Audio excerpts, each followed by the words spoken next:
चलिए, हेलो दोस्तों।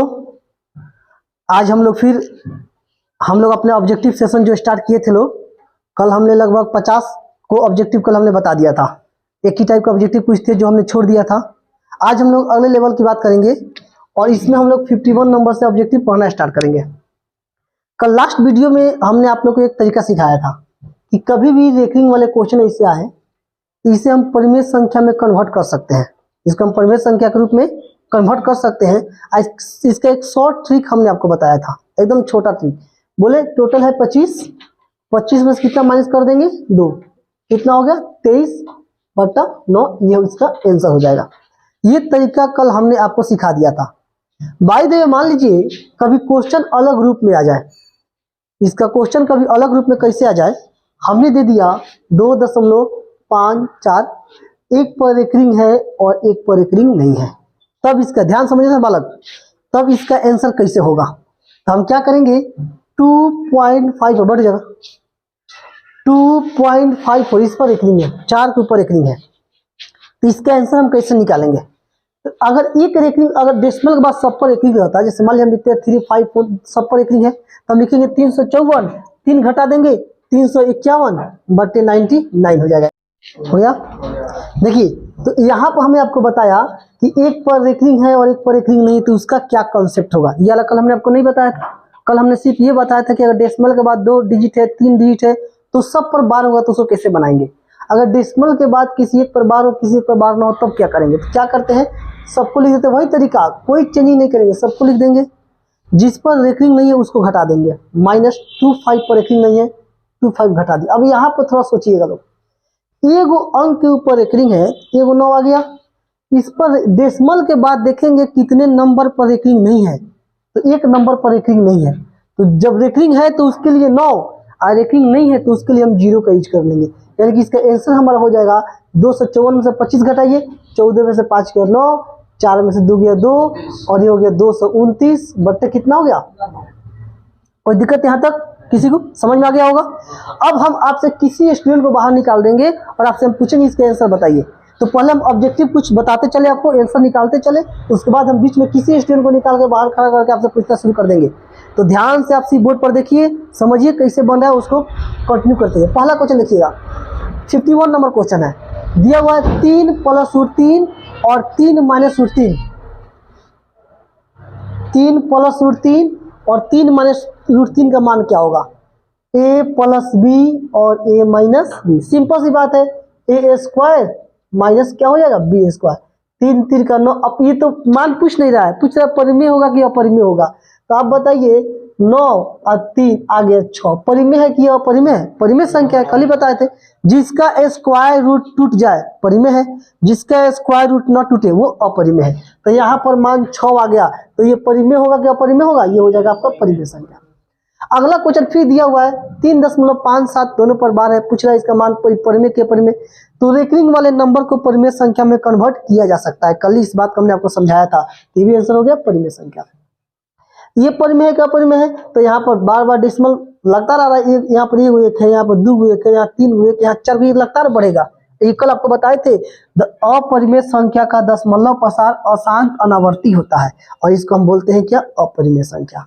अगला फिर आ गया परिमेय का परिमेय, रेकरिंग दिखाई दे रहा है, परिमेय संख्या हो जाएगा, परिमेय संख्या हो जाएगा ये वाला। अब देखिए, और रेकरिंग वाला क्वेश्चन पहले हम बात कर लेते हैं, तब अलग लेवल पर चलेंगे। 55 नंबर पहले इसकी बात कर लेते हैं, अब आगे देखिएगा क्वेश्चन नंबर 60। ये कल हमने बता दिया था सबसे लास्ट में, कल लास्ट क्वेश्चन जब वीडियो रोके थे तो लास्ट क्वेश्चन हमने यही आपको बताया था कि इसका मान क्या होगा।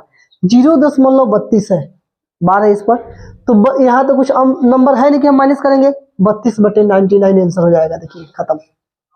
अगला क्वेश्चन है 61 नंबर, 23.43 के ऊपर इस पर बार है, रेकरिंग है। तो क्या करेंगे, टोटल नंबर को लिख लेंगे 23 43, देखेंगे किस पर बार नहीं है, तो बार किस पर नहीं है देख लेते हैं। 23 पर बार रेकरिंग नहीं है तो 23 को माइनस कर लेंगे। कौन नंबर पर रेकरिंग है, डेसिमल के बाद जितना नंबर है सब पर रेकरिंग है, तो सिर्फ 9 लगाएंगे, 2 पर रेकरिंग तो नीचे 2 को 9 लगाएंगे। अब माइनस कर लेते हैं। अगर कोई ऐसा नंबर रहता जिस पर रेकरिंग नहीं रहता तो उसके लिए हम 0 बैठाते, अभी जस्ट बताएं आपको। लेकिन डेसिमल के बाद 2 नंबर है और दोनों पर रेकरिंग है तो उसके लिए हम सिर्फ 9 बताएंगे, घटा लेंगे। 3 में से 3 का देख लीजिए कितना हो जाएगा 0, 4 में से 2 गया 2, 3, 2, 99। 2320/99 कहाँ है? 2320/99, ये आंसर हो जाएगा। और ऊपर करिए तो इसको आगे बढ़ते। अगला क्वेश्चन देखिए, अब हम पूछेंगे किसी भी स्टूडेंट से क्वेश्चन निकाल के बाहर खड़ा कर पूछ देंगे। एक लास्ट क्वेश्चन बता रहे हैं, उसके बाद देखो एक टाइप पर 5 क्वेश्चन 6 क्वेश्चन हम बता रहे हैं। एक ही टाइप पर ऑब्जेक्टिव में देखिए एक पर 5-6 क्वेश्चन दिया हुआ है क्वेश्चन में। ये इतना ज्यादा क्यों बताया जाए? ताकि एक पर 5-6 आप प्रैक्टिस करिएगा तो आपके माइंड में बात कुछ ज्यादा देर तक टिका रहेगा। अगर एक क्वेश्चन बता के हम आगे बढ़ जाते तो उतना ज्यादा आपको समझ में नहीं आता। तो 1-2 क्वेश्चन हम बता रहे हैं, वीडियो में तो आप पूरा देख रहे हैं, पूरा पूरा बता रहे हैं। तो आप लोग कोशिश करिए कि टोटल का टोटल रिवाइज भी करें और माइंड में इस बात को सेट करिए किस क्वेश्चन को किस तरीके से बनाया जा रहा है। आगे आइए, ये देखो सिंपल, ये क्वेश्चन 9th क्लास का है, दिया हुआ है इसमें 0.001 के ऊपर रखेंगे। कोई नंबर तो है नहीं घटाने वाला, इसका मान तो 1 हो गया और 3 गो नंबर पर रखेंगे, नीचे को 9 आ जाएगा, 3 गो 9 आ जाएगा। 1/999 हम आंसर लगा देंगे, 1/999 डी नंबर क्या हो जाएगा? आंसर हो जाएगा। चलिए अब हम क्वेश्चन बुलाएंगे एक स्टूडेंट को जो आके इस क्वेश्चन को बताएंगे। जहां डाउट होगा हमसे पूछिएगा, लोग क्लियर किया जाएगा ताकि आपको बेटर से बेटर समझ में आए। आइए हाफिज जी, क्वेश्चन आपके लिए है, अलग से हम क्वेश्चन देगा। बोर्ड पे आइए, 2.6 पॉइंट टोटल समझा के हमको बताइएगा आंसर क्या होगा। लीजिए बनाइए, इसका आंसर निकालिए क्या आएगा। हड़बड़ाना नहीं है, आराम से आंसर निकालिए।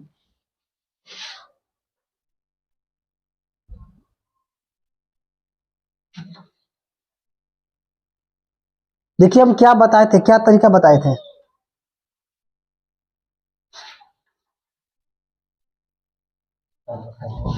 चलिए आपको गलत हो गया। अब आइए जुनैद बालक, आप आइए, बैठिए बाबू आप। जुनैद जी आइए, आंसर एकदम आंसर सटाकर, मतलब आंसर एकदम क्लियर बताइएगा क्या होगा। इसको इस नंबर पर एक रेकड़ी है। हाँ, इसको सबसे पहले जिस पर रेकड़ी नहीं है उसमें से हम, इस पर रेकड़ी नहीं है उसके पूरे नंबर से हम लोग इस माइनस कर लेंगे। बहुत बढ़िया, बहुत अच्छा। और जिस नंबर के ऊपर रेकड़ी रहेगा उसमें से उसको उसमें 9 लिखा जाएगा नीचे। हाँ, रेकड़ी हटेगा तो 1 9 आएगा। आंसर कितना होगा? इसका आंसर आ जाएगा आपका 54/9। बहुत बढ़िया, एकदम राइट। देखिए बालक कहाँ गए, जो आप गलती किए थे समझिए। अभी जस्ट हम आप लोग को बताए हैं टोटल नंबर लिखेंगे 62, टोटल नंबर लिखेंगे 62 और 62 नंबर में से इस 6 को माइनस करेंगे जिस पर रेकरिंग नहीं है। तो 62 हो गया, 6 पर रेकरिंग नहीं है तो इसको माइनस कर देंगे बटे 9। अब सबसे स्मार्ट लड़का को बुलाएंगे, कहा गया?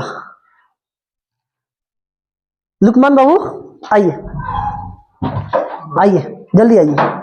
देखिए गलत होगा तो दिक्कत हो जाएगा, इसलिए आंसर एकदम सही बताइएगा। 3 4। अगर मान ले हम पढ़ाए तो लोगों को समझ में ना आए तो कोई फायदा है आगे बढ़ने से, इसलिए पूरा आपको बताइए इसका आंसर क्या होगा।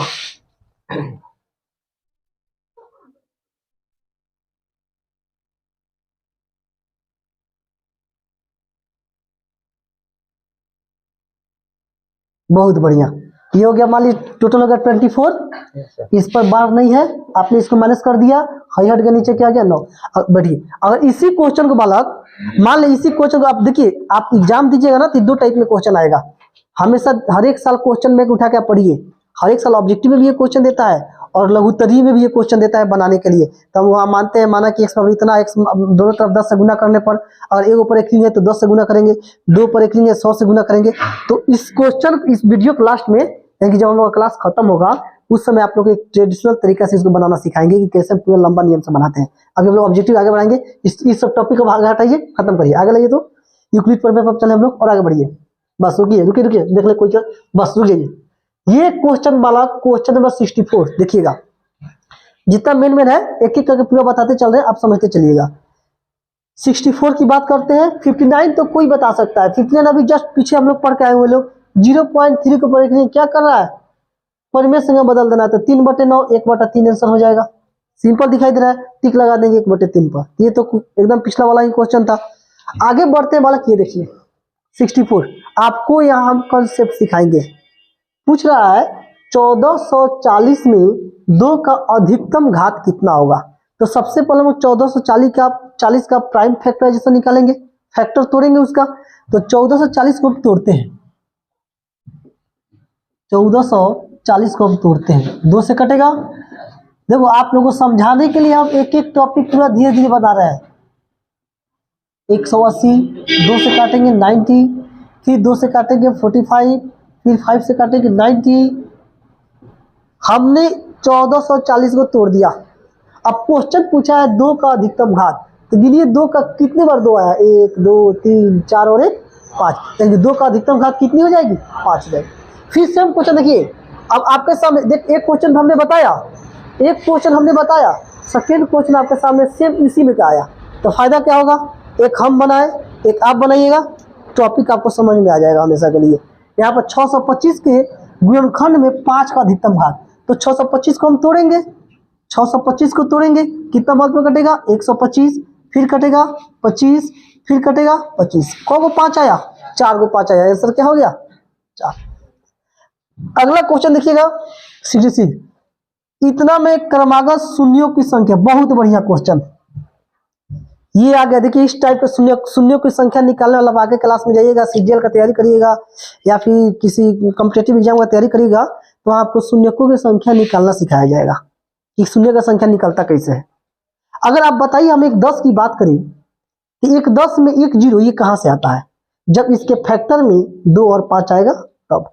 यानी कि मेरा कहने का मतलब ये हुआ, 1 2 और 1 5 जब मिलता है तब एगो 0 बनता है।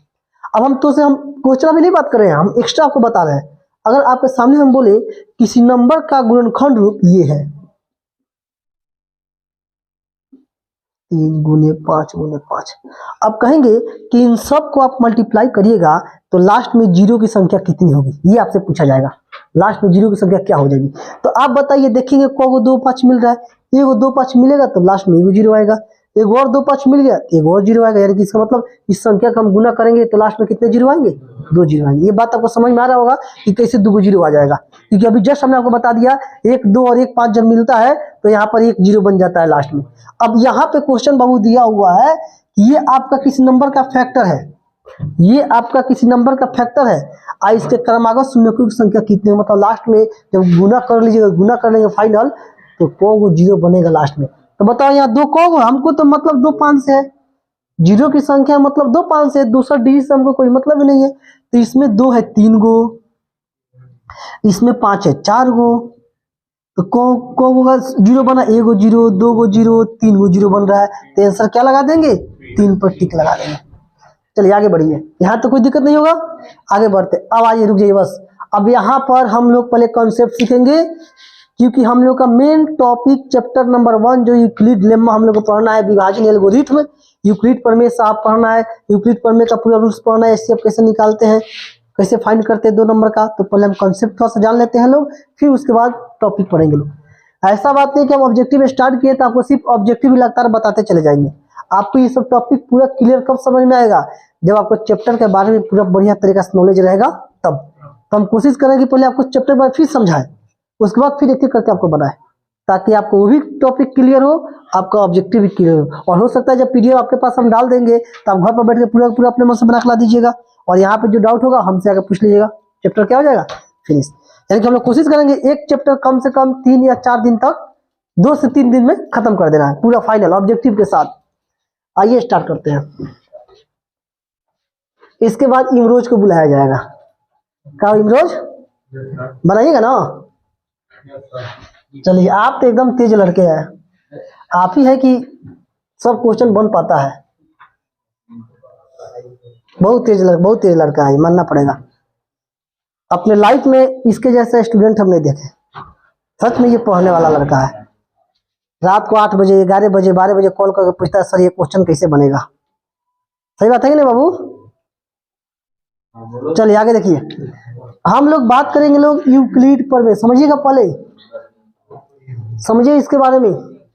यूक्लिड एल्गोरिथम कहिए तो चाहे प्रमेय कहिए तो, चलो हम लोगों को बचपन में एक बात बताया गया था, खूब ध्यान से बाबू समझिएगा लोग। अगर मान लीजिए हम यहाँ लेते हैं 6 और यहाँ ले लेते हैं 19, कहेंगे इसको डिवाइड करिए, तो हम क्या करते थे 6 3 का 18, इसको मिटा देते हैं, इसको हम कहते हैं भाज्य, इसको कहते हैं भाजक, ये हो गया भागफल और ये हो गया शेषफल। यानी कि अगर यहाँ पे ये दो कोई नंबर हो, ये ए हो ये बी हो, ये कोशिएंट हो गया, रिमाइंडर हो गया, बचपन ये सब पढ़े हैं, डिविडेंड क्या होता है, डिवाइजर क्या होता है, कोशिएंट क्या होता है, रिमाइंडर क्या होता है, ये बचपन में आप लोगों को 3rd 4th क्लास में सिखाया जाता है भाग के नियम में। यहाँ पर आपसे हम बोले कि हमें फिर से 19 लाना है, तो आप क्या करिएगा, इसको मल्टीप्लाई करिएगा, 6 3 का 18, आप +1 जोड़ दीजिएगा, 19 आ जाएगा। यानी कि हम कहें कि आप 19 लाइए, तो आप लिखिएगा 19 लाने के लिए 6 गुने 3, 6 गुने 3, अब प्लस में 1, तो ये 6 क्या है, ये 19 क्या है जी, ये भाज्य है। खूब ध्यान समझिएगा, ये भाज्य है। यहाँ पे 6 क्या है, भाजक है, भाजक है। 3 क्या है, भागफल है, भागफल है। और ये 1 क्या है, शेषफल है। तो यहाँ पर एक फॉर्मूला बना कि नहीं बना, भाज्य बराबर भाजक गुने भागफल जो शेषफल, इसी को रिमाइंडर थ्योरम के नाम से भी जाना जाता है। आप आगे चल के पढ़िएगा, रिमाइंडर थ्योरम के बारे में बहुत ज्यादा पढ़िएगा। यहाँ पर मान लिया 10th क्लास तक आप पढ़ रहे हैं ना, तो आपको इतना बताया जाता है 10th क्लास में कि रिमाइंडर 1 है। हम कहेंगे कि ना रिमाइंडर, यहाँ तक तो बात समझ में आ गया होगा। थोड़ा सा अलग आपको बता रहे हैं हम कि इसी भाग को, इसी भाग की क्रिया को क्या आप ऐसे लिख सकते हैं, 6 चौके 24 -5, 19 5 24, ठीक है, -5। तो ये निगेटिव रिमाइंडर कोई नहीं जानता इधर। 10th क्लास के पहले के बच्चों को बताया भी नहीं जाता है कि निगेटिव रिमाइंडर क्या होता है। लेकिन आप आगे जाइए तो आपको मिलेगा कि रिमाइंडर निगेटिव में भी हो सकता है और रिमाइंडर पॉजिटिव में भी हो सकता है। यहाँ पर भी आप दोनों गुना करके जोड़िएगा तो 19 ही आएगा। देखिए 6 चौका 24, आप प्लस, किसका मोबाइल बज रहा है?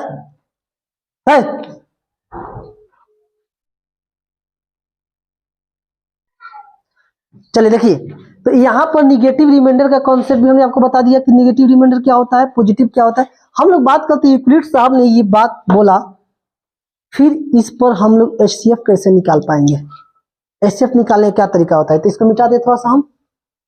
चलिए, हमने अभी जस्ट आपको बताया, देखो यूक्लिड साहब के जो प्रमेय थे उसके बारे में हम लोग बात करेंगे, लेम्मा जिसको कहते हैं, यूक्लिड लेम्मा इंग्लिश में बुलाया था। हमने बोला भाज्य बराबर भाजक गुने भागफल प्लस में क्या, भाज्य भाजक क्या होता है, 2 नंबर होता है, जहां भाज्य भाजक से हमेशा बड़ा होगा। इसका मतलब मान लेते हैं ये ए है, इसको क्या मान लेते हैं, बी। ए और बी दो कोई नंबर है। भागफल को क्यू कहा जाता है और शेषफल को रिमाइंडर कहा जाता है। ए बराबर बी क्यू प्लस आर, जहां 0 less than equal R less than B. इसका मतलब समझिए, सबसे मेन टॉपिक है यूक्लिड लेम्मा का, सबसे मेन टॉपिक है 0 less than equal R less than B, जिसको स्टूडेंट सब छोड़ के चलता है, कह रहे तब ब्रैकेट में लिखा हुआ है, इसे क्या करना है, सब कुछ इसी से करना है। 0 less than equal R less than B का मतलब होता है आर का मान, हम लोग जब मान निकालते हैं, रिमाइंडर निकालते हैं, तो आर का मान या तो 0 आएगा या 0 से 0 आएगा या 0 से बड़ा होगा, लेकिन b से छोटा होगा। देखिए कैसे, मान लीजिए यहाँ 5 लेते हैं, यहाँ 15, तो यहाँ हम डिवाइड करेंगे तो 5 3 15, यहाँ वैल्यू 0 आ जाएगा, यहाँ वैल्यू क्या आ जाएगा, 0 हो जाएगा। लेकिन यहाँ पर अगर एक और हम डिवाइड करते हैं 19 से, तो 5 3 15, यहाँ वैल्यू कितना है, अच्छा। लेकिन यहाँ रिमाइंडर का मान या तो 0 आएगा, नहीं तो 0 से बड़ा होगा। लेकिन अगर ये 0 से बड़ा भी होगा ना, तो इस वाला से हमेशा छोटा होगा। इस 3 बात को अगर आप किसी ये पूछते हैं हिंदी बताइए, तो इसका हिंदी में घबरा जाता है लोग, इसका हिंदी क्या होता है, इसका एग्जैक्ट हिंदी होता है आर का मान या तो 0 होगा, नहीं तो 0 से बड़ा होगा। लेकिन 0 से बड़ा कहाँ तक होगा, b से छोटा होगा। और यहाँ पर अगर इस r का मान 0 हो जाए, अगर इस r का मान 0 हो जाए, if the value of remainder is 0, then the HCF of that given numbers are b। तब उस नंबर का जो HCF कहलाता है इस b को। ये पूछा हुआ क्वेश्चन है, इसमें भी आपको इस किताब में आएगा। देखिए ये दिया है, देते दिखाई दे रहा है आप देखिए, a बराबर बी क्यू प्लस आर में यहाँ q का मान 0 दिया हुआ है। अगर r का मान 0 कहता ना, तो हम इसको क्या बोल देते, HCF बोल देते b को। अब इसका आंसर हम बताएंगे, जब बताएंगे तब कि इसका आंसर क्या होगा। अगर आपके सामने क्वेश्चन ऐसा आ जाए, a बराबर b q plus r, r का मान अगर 0, तो HCF क्या होगा, इस b वाला को हम HCF के नाम से जानते हैं। चलिए क्वेश्चन की बात किया जाए, और एक और कंडीशन आपको बता दें साथ ही साथ, एक और कंडीशन जान जाइए कि यदि दो संख्याएं ए और बी दी गई हो तो उनके एचसीएफ और एलसीएम में क्या रिलेशन होता है? एचसीएफ और एलसीएम। अभी तक कितना बच्चा को ही नहीं पता होगा इसमें कि एलसीएफ किसे कहते हैं और एलसीएम किसे कहते हैं। एचसीएफ का मतलब होता है, छोटा सा भाषण आप समझ जाइए, एचसीएफ का मतलब होता है हाईएस्ट कॉमन फैक्टर और एलसीएम का मतलब होता है लोवेस्ट कॉमन मल्टीपल। इसको बोलते हैं महत्तम समापवर्तक, इसको बोलते हैं लघुत्तम समापवर्तक। अब पूछेगा कोई कि एचसीएफ किसे कहते हैं, एचसीएफ क्या है, तो वह बड़ी से बड़ी संख्या जो दी गई संख्याओं को क्या कर दे, काट दे। जैसे मान ले हम लिखते हैं 8, यहाँ लिख देते हैं आपको कितना करते हैं 12, तो हम देखेंगे वो बड़ा से बड़ा संख्या कौन है जो इस दोनों को काट देगा। ये तो दोनों 2 से भी कटेगा और ये दोनों 4 से भी कटेगा, तो हमको एचसीएफ में बड़ी से बड़ी संख्या माने रखता है। तो बड़ा कौन है 4, इसका मतलब दोनों का एचसीएफ क्या हो जाएगा 4 हो जाएगा। तो अगर कोई पूछता है एचसीएफ का डिफिनेशन क्या है तो आप सिंपल बताइए एचसीएफ के डिफिनेशन में कि वह बड़ी से बड़ी संख्या जो दी गई संख्याओं को क्या कर दे, काट दे, विभाजित कर दे, उसे हम एचसीएफ कहते हैं। लेकिन अगर कह दे एलसीएम किसे कहते हैं तो आप सिंपल जवाब दीजिए वह छोटी से छोटी संख्या जो दी गई संख्याओं से कट जाए, यानी कि एलसीएम में जो संख्या आएगा वो इस दोनों से कटेगा और एचसीएफ में जो नंबर आएगा वो इस दोनों को काटेगा। दोनों में अंतर है कि नहीं है। जैसे मान हम कहते हैं इसका बताइए आप एलसीएम, तो देखेंगे 8 के टेबल पढ़ते, देखो ध्यान से कैसे निकालते हैं हम। 8, 16, यहां तक लिखे, समझाने में काफी है। 12 दूना 24, 36, 48, आगे बढ़ते जाएगा। अब हमने बोला वह छोटी से छोटी संख्या जो दोनों से कट जाए, तो देखिएगा यहाँ भी 24 आ रहा है और यहाँ भी 24 आ रहा है, यहाँ भी 48 आ रहा है, यहाँ भी 48 आ रहा है। कहने का मतलब ये हुआ कि हमारा एलसीएम 24 होगा कि 48 होगा, एलसीएम हमारा 24 होगा क्योंकि छोटा नंबर ही लिया जाएगा इसमें, तो एलसीएम क्या हो जाएगा 24। ऐसे ही बच्चा सबको निकालना था, सिखे भी किया था कैसे एलसीएम निकालते हैं और कैसे एचसीएफ निकालते हैं, सब आप जानते हैं। तो क्वेश्चन की हम बात करते हैं। अब सबसे पहले आइए क्वेश्चन नंबर 67, टाइम कितना हो गया 67। क्वेश्चन नंबर 67 की बात करते हैं। देखिए दिया हुआ है भाज्य बराबर डॉट डॉट इंटू भागफल प्लस शेषफल। अभी जस्ट पूरा डिटेल हमने आपको बता दिया, पूरा डिटेल हमने आपको बता दिया क्या कंडीशन हो सकता है। तो भाज्य बराबर भाज्य गुण्य भागफल प्लस शेषफल हो जाता है। अगला दिया हुआ है यूक्लिड विभाजन एल्गोरिथ्म को डैश डैश विधि भी कहते हैं। क्या कहते हैं, कलन विधि की अंकगणित विधि की बीजगणित विधि की सांख्यिकी, बीजगणित बोला जाता है, बीजगणित विधि बोलते हैं। अगला बात करते हैं, बीजगणित नहीं कलन विधि बोलेंगे, कलन विधि कहा जाता है। अगला बात करते हैं यूक्लिड विभाजन। अब बताओ यूक्लिड विभाजन एल्गोरिथ्म का प्रयोग हम लोग एचसीएफ निकालते हैं कि एलसीएम निकालते हैं, क्या निकालते हैं एचसीएफ निकालते हैं, तो उसको शॉर्ट में मसा बोलते हैं। टिक लगा देंगे किस पर, मसा पर। ये क्वेश्चन थोड़ा समझिएगा। अब कह रहा है भाग लेमा मतलब किसी डिवाइड की क्रिया में ए बराबर b q plus r q बराबर 0 होगा जब क्यू का मान 0 कब होगा। आप बताइए, कोशिएंट ही 0 दे दिया है, कोशिएंट 0 कब आएगा। हम मान ले यहाँ पर 0 में 5 से डिवाइड करते हैं, ये ए हो गया हमारा, है क्या हो गया, खूब ध्यान समझना सब, बी हो गया। तो अब यहाँ से डिवाइड करें तो कोशिएंट कितना आएगा 0। यही एक कंडीशन हो सकता है, ऊपर 0 और नीचे कोई भी नंबर हो सकता है। तो कोई भी नंबर का मतलब क्या बाबू, 0 से बड़ा होगा ना, बात 0 से बड़ा होगा। आइए यहाँ पर देखिए पूछ रहा है b greater than a, b का मान ए से बड़ा होना चाहिए, बी बराबर ए, बी का मान ए का अगर बराबर होगा, मान ले 5 5 होगा तो कब वो 0 आएगा, 1 आ जाएगा, गड़बड़ी आ जाएगा। Be less than A negative में चला जाएगा, आर बराबर 0, तो आर बराबर 0 तो इससे हमको क्या मतलब, तो ऑटोमेटिक 0 आएगा। तो यहाँ पे आंसर क्या हो जाएगा, बी ग्रेटर देन, यहाँ पर लिख देंगे ये वाला, ए का बी का मान ए से क्या हो जाएगा, यहाँ पे बड़ा हो जाएगा। कोई दिक्कत यहाँ तक, या लाइए आगे बढ़ते हैं। अगला क्वेश्चन की बात करते हैं। इसके लिए 72वां क्वेश्चन देखिए कितना सिंपल क्वेश्चन है। 72वां क्वेश्चन की बात देखो, अभी जस्ट रेकरिंग वाला टोटल हम पढ़ा चुके हैं, इसका आंसर आने में दिक्कत नहीं होगी। तो रेकरिंग में ही दे दिया है तो कुछ नहीं करना, बस जोड़ दो, 3 2 5 और 2 2 4, खत्म, बिल्कुल सिंपल है। यहाँ देखिए ए और बी सअभाज्य, सअभाज्य याद रखो, अभाज्य संख्या जहां भी लग जाए, अभाज्य संख्या जहां भी लग जाए उसका मौसा हमेशा कितना होता है, यानी सअभाज्य संख्या का मौसा कितना होगा, 1 होगा। अगला क्वेश्चन दिया हुआ है, कहाँ है, सअभाज्य, बात वही हुआ। सअभाज्य का मतलब जानते हैं क्या होता है, कोई भी दो नंबर, चाहे वो भाज्य हो अभाज्य हो, कोई भी दो नंबर हो जिसका HCF 1 होता है, उस संख्याओं को सअभाज्य संख्या कहा जाता है। आगे हम बात करते हैं नंबर 74 की बात करते हैं। 2 या 2 से अधिक अभाज्य संख्याओं का मौसा कितना होगा, अभाज्य संख्या हो मौसा कितना होगा, क्योंकि वो किसी से कटता ही नहीं है तो मौसा 1 ही होगा। अगला क्वेश्चन लाइए, ऊपर बढ़िए। 75 क्वेश्चन देखो, अगर कलम चल गया तो दिक्कत हो जाएगा, आप आराम से बनाइए, शॉर्टकट बनाइए, उड़ा दिए क्वेश्चन को देखते देखते साहब। क्वेश्चन दिया हुआ है, दो संख्याओं का मौसा 25 और लसा 50 है, तो कह रहा है संख्याओं का गुणनफल क्या होगा। अभी जस्ट बताए, दो संख्याओं का जो गुणनफल होता है उनके HCF और LCM के गुणनफल के बराबर होता है कि नहीं होता है। तो गुणा कर दिए 25 पर से 125, 2250 क्या हो गया, आंसर हो गया।